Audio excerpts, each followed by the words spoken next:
आत्मा की खोज, अनंत शक्ति, आनंद और शांति, ईश्वरीय भक्ति के लिए जुड़े रहें हमारे चैनल से। आपका अपना चैनल गुरु अशोक तिवारी। लाइक और सब्सक्राइब करना ना भूलें। धन्यवाद। जय माता की, जय परशुराम। श्री गणेशाय नमः। प्रिय बंधुओं, हमारे प्राचीन ऋषि और मुनियों ने बहुत पहले सूर्य और पृथ्वी के बीच की जो दूरी है उसका पता लगा लिया था। इसका सबसे सुंदर उदाहरण आज से बहुत समय पहले जो संत तुलसीदास जी महाराज हुए हैं, उन्होंने हनुमान चालीसा की रचना की और उस हनुमान चालीसा में उन्होंने पृथ्वी और सूर्य के बीच की जो दूरी है वो दूरी भी बताई है। एक स्थान पर तुलसीदास जी महाराज लिखते हैं कि युग सहस्त्र योजन पर भानु, लील्यो जाय मधुर फल जानू।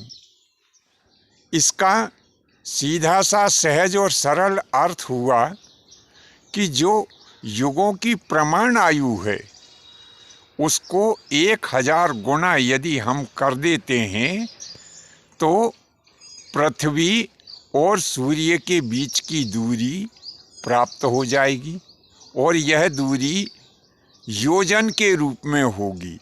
यानी पहले जो समय का मापन होता था वह योजन में होता था। अब हमने ऐसे पहले और बहुत से भाग डाले हैं जिनमें हमने मनुष्यों के जो युग होते हैं उनकी आयु बताई है, पितरों के युगों की आयु बताई है और देवताओं के युगों की भी आयु बताई है और इसी क्रम में हमने ब्रह्मा जी के युगों की भी आयु बताई है।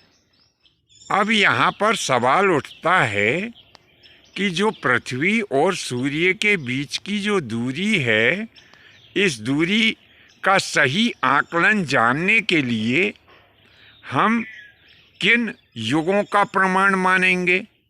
मनुष्यों के युगों का प्रमाण मानेंगे कि पितरों के युगों का प्रमाण मानेंगे या देवताओं के युगों का प्रमाण मानेंगे अथवा ब्रह्मा जी के युगों का प्रमाण मानेंगे?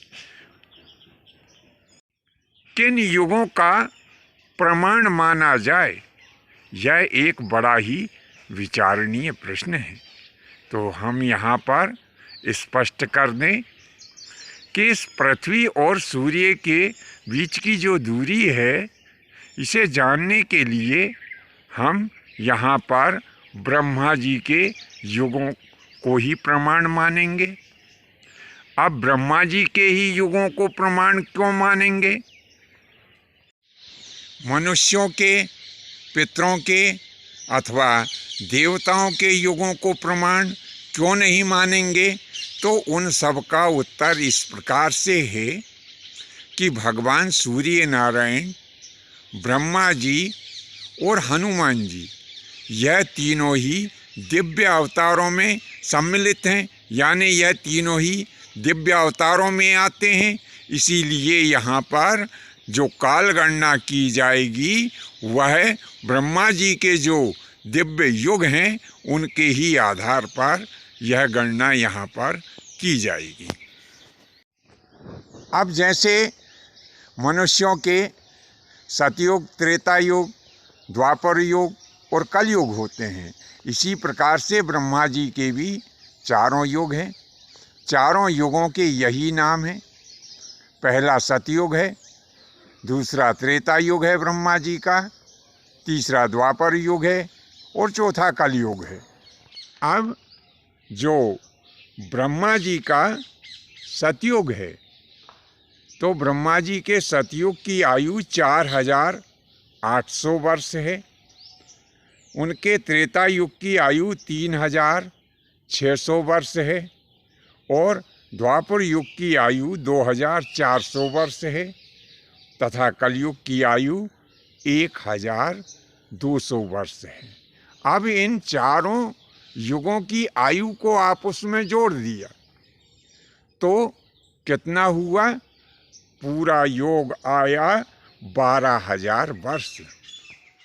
अब इस 12,000 वर्ष का जो योग आया है, इस योग को हमने 1,000 से गुणा कर दिया तो संख्या हमें प्राप्त हुई 1,20,00,000।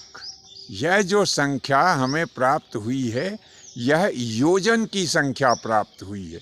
यानी पृथ्वी से सूर्य की दूरी जो है वह 1,20,00,000 योजन की दूरी पर यहाँ से सूर्य स्थित है। अब हम ये कैसे जानेंगे कि यह किलोमीटर में कितनी दूरी हुई? इसको भी जानना बड़ा ही आवश्यक है। तो इस समस्या को सुलझाने के लिए हम आपको बता दें कि एक योजन में 12.8 किलोमीटर होते हैं। तो इन 12.8 किलोमीटर का हमने 1,20,00,000 में गुणा कर दिया तो संख्या प्राप्त हुई हमें 15,36,00,000 किलोमीटर। यानी पृथ्वी से सूर्य की दूरी 15,36,00,000 किलोमीटर हुई। पृथ्वी से सूर्य की दूरी का यही प्रमाण हमें हनुमान चालीसा के माध्यम से प्राप्त होता है। वैज्ञानिकों ने भी जो पृथ्वी और सूर्य की औसत दूरी है वह भी इसी के समकक्ष में बताई है। बंधुओं, यह जानकारी आपको कैसी लगी नीचे कमेंट्स बॉक्स में लिखें। आज के लिए बस इतना ही। शेष फिर कभी नए विषय के साथ में आपकी सेवा में उपस्थित होंगे। आज्ञा दीजिए। धन्यवाद। जय माता की, जय परशुराम जी की।